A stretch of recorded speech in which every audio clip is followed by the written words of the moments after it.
Good morning, students. Today I will further continue the revision of fifth chapter of history. As each dynasty came to power, kings wanted to emphasize their moral right to be rulers. सत्ता में आने पर प्रत्येक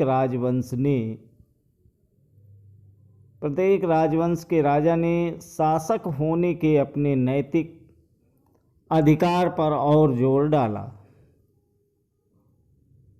constructing places और worship provided rulers with the chance to proclaim their close relationship with God, especially important in an age of rapid political change. उपासना के स्थानों के निर्माण ने शासकों को ईश्वर के साथ अपने घनिष्ठ संबंध की उद्घोषणा करने का मौका दिया। Rulers also offered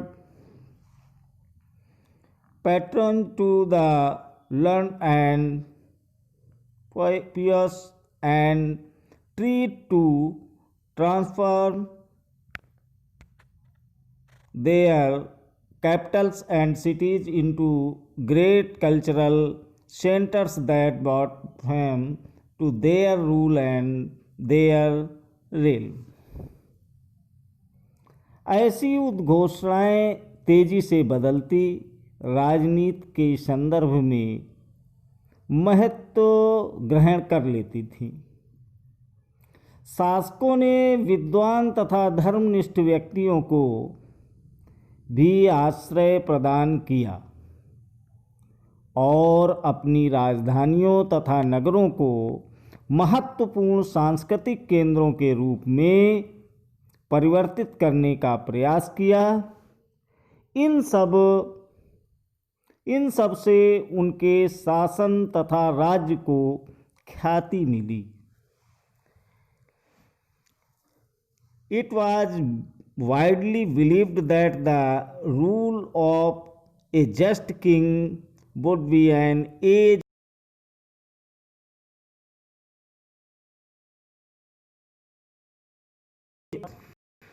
withhold rain.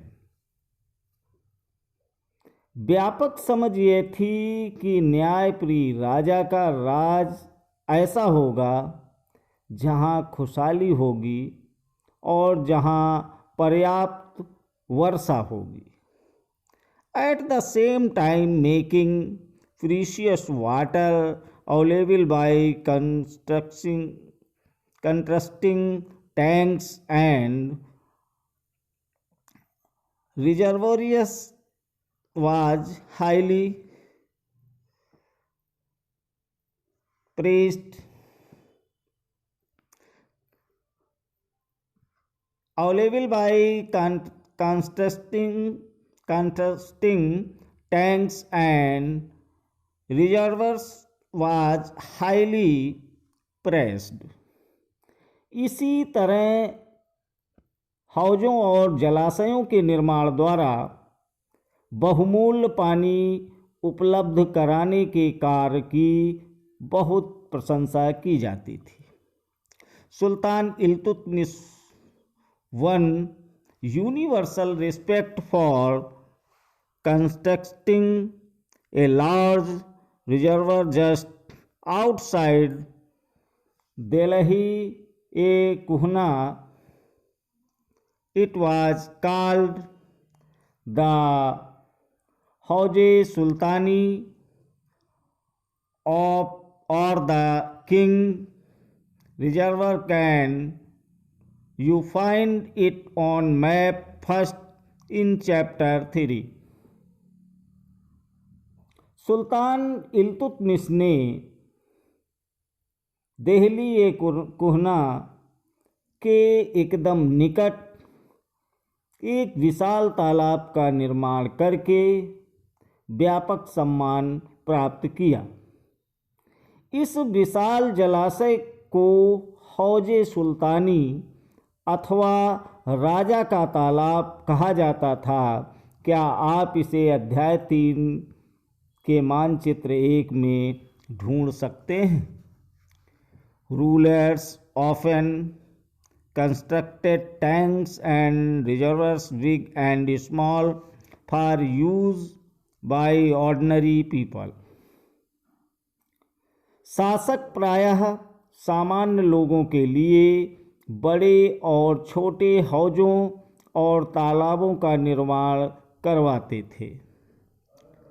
Sometimes these tanks and reservoirs were part of a temple, mosque, not the small tank in the Jama Masjid in Fiqh 7.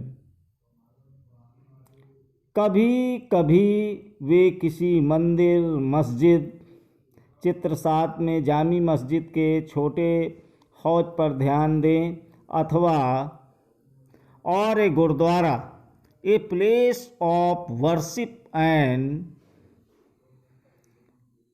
Congregation for Sikhs fig 8, अथवा गुरुद्वारे सिखों के एकत्रित होने और उपासना का स्थान का हिस्सा होते हैं, जिसे आप चित्र 8 में देख सकते हैं। वाई वर टेम्पल डिस्ट्रॉयड, मंदिरों को क्यों नष्ट किया गया? Because kings build temples to demonstrate their devotion to God and their power and wealth. It is not surprising that when they attacked one another's kingdoms, they often targeted these buildings.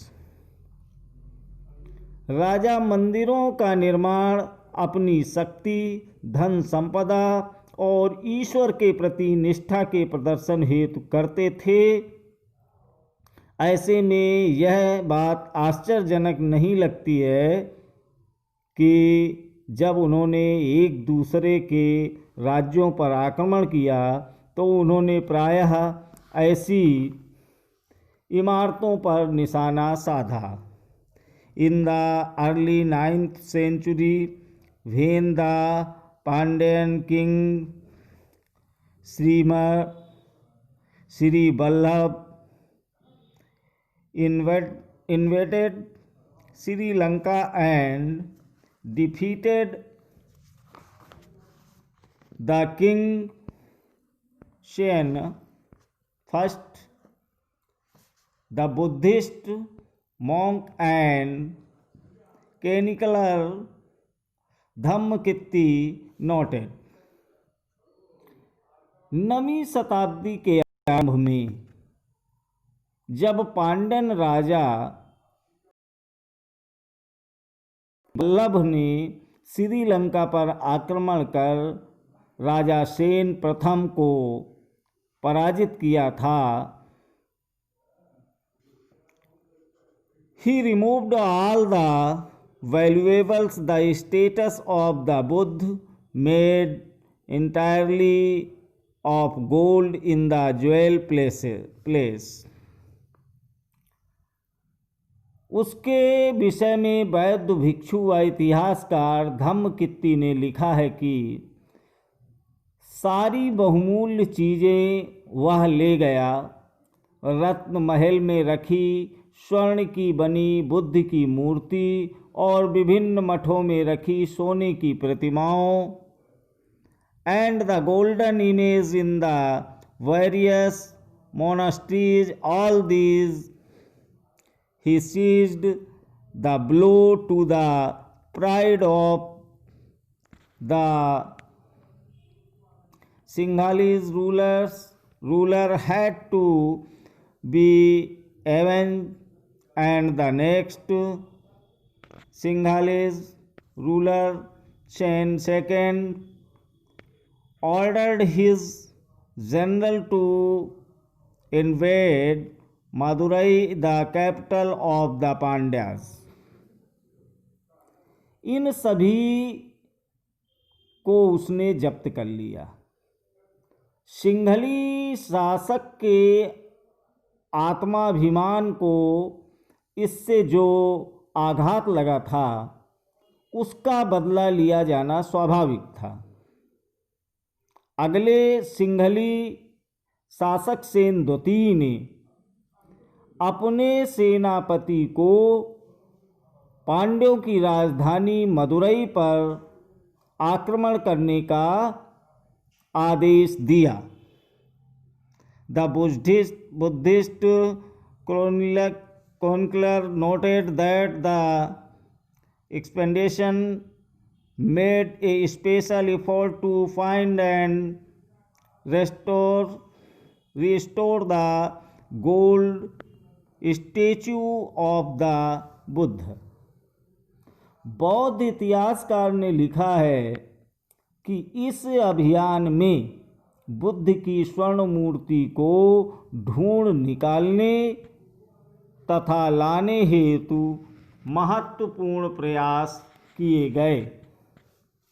Similarly in the early 11th century when the Chola king Rajendra first built a Shiva temple in his capital, he filled it with prized status seized from defeated rulers। इसी तरह 11वीं शताब्दी के आरंभ में जब चोल राजा राजेंद्र प्रथम ने अपनी राजधानी में शिव मंदिर का निर्माण करवाया था तो उसने पराजित शासकों से जब्त की गई उत्कृष्ट प्रतिमाओं से इसे भर दिया। An incomplete list included a sun pedestal from the Chalukyas, a Ganesha statue and several statues of Durga, a Nandi statue from the eastern Chalukyas, an image of Bhairav, a form of Shiv, and Bhairavi from the Kalingas of Orissa, and a Kali statue from the Palace of Bengal। एक अधूरी सूची में निम्न चीज़ें सम्मिलित थीं। चालुक्यों से प्राप्त एक शूर पीठिका, एक गणेश मूर्ति तथा दुर्गा की मूर्तियाँ, पूर्वी चालुक्यों से प्राप्त एक नंदी मूर्ति, उड़ीसा के कलिंगों से प्राप्त भैरव यानी शिव का एक रूप तथा भैरवी की एक प्रतिमा तथा बंगाल के पालों से प्राप्त काली की मूर्ति। Sultan Muhammad of Ghazni was a contemporary of Rajendra first during his campaignings, attacked the temple of defeated kings and looted their wealth and idols। Ghazni का सुल्तान महमूद राजेंद्र प्रथम का समकालीन था। भारत में अपने अभियानों के दौरान उसने पराजित राजाओं के मंदिरों को अपवित्र किया तथा उनके धन और मूर्तियों को लूट लिया। सुल्तान Muhammad was not a very important ruler at that time. उस समय सुल्तान महमूद कोई बहुत महत्वपूर्ण शासक नहीं था, but by destroying temples, especially the one of Somnath, he tried to win credit as a great hero of Islam. लेकिन मंदिरों को नष्ट करके, खास तौर से सोमनाथ का मंदिर, उसने एक महान इस्लामी योद्धा के रूप में से प्राप्त करने का प्रयास किया। In the political culture of the Middle Ages, most rulers displayed their political might and military success by attacking and looting the places of worship of defeated rulers.